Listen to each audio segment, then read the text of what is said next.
The servant lay still, his breath shallow, each shuddering gasp a silent accusation against the centurion who stood by, helpless. This man, a Roman officer, accustomed to command, to immediate obedience, found himself utterly powerless. His most loyal servant, a trusted member of his household, was gripped by paralysis, racked with unimaginable suffering. The finest physicians in Capernaum had offered little hope, their remedies proving futile against such a profound affliction. Desperation gnawed at him. Where else could he turn? Rumors had been swirling through the town, stories of a Nazarene, a teacher named Jesus, who healed the sick, cast out demons, and spoke with an authority unlike any other.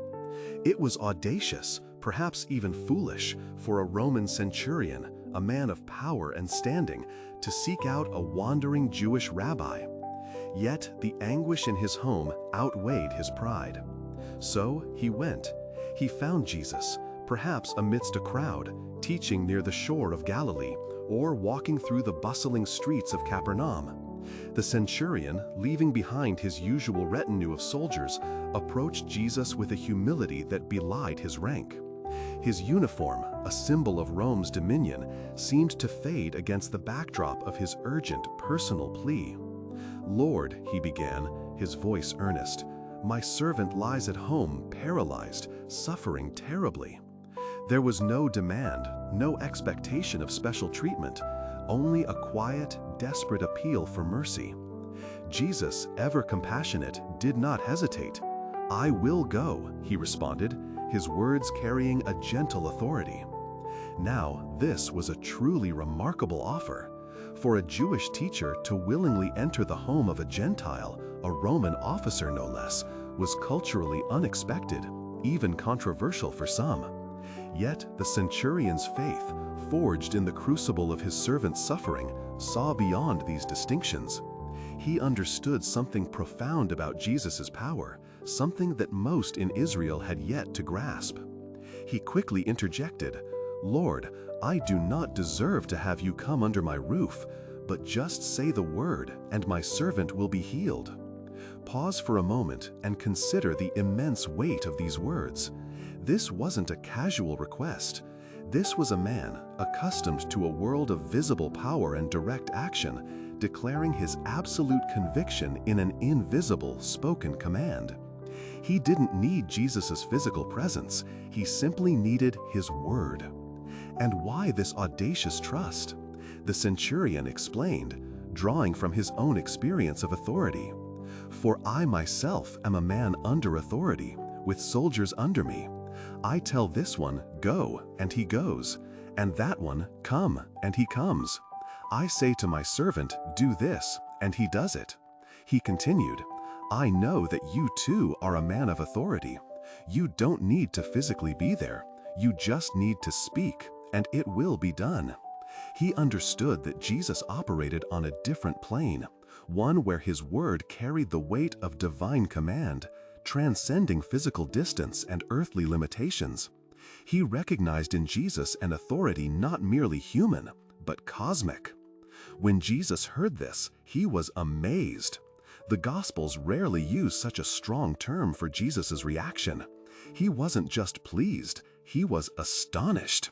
His eyes, perhaps scanning the faces of his disciples, then the surrounding crowd, held a profound realization. "Truly, I tell you," Jesus declared, his voice resonating with deep conviction, "I have not found anyone in Israel with such great faith." It was a powerful, almost startling commendation. Here was a Gentile, an outsider, whose understanding of divine power surpassed that of many within God's chosen people. Jesus then broadened the scope of his teaching, speaking of a future where many will come from the east and the west and will take their places at the feast with Abraham, Isaac, and Jacob in the kingdom of heaven.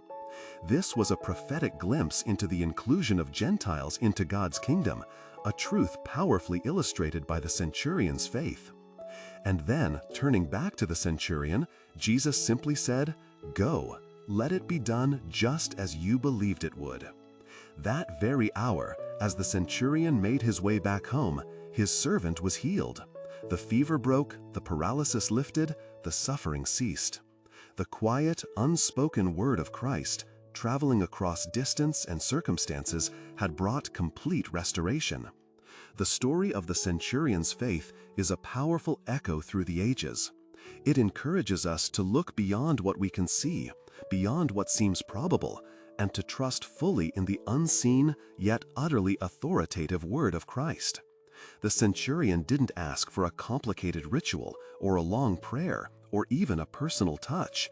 He simply trusted that Jesus' word was enough, possessing the inherent power to accomplish whatever he willed. This narrative invites us to cultivate an audacious faith, a belief that stands firm even when answers seem distant or unlikely. It reminds us that Christ's authority and power are not bound by our physical proximity or our limited understanding. His word is sovereign. His word is transformative. His word is enough. What a powerful testament to the kind of faith that truly moves the heart of God. How might embracing this centurion's audacious faith transform your own walk? I invite you to share your thoughts in the comments below. If this story resonated with you, please consider subscribing or following for more reflections that invite us to deepen our trust in Christ. Until next time, may His word be your anchor.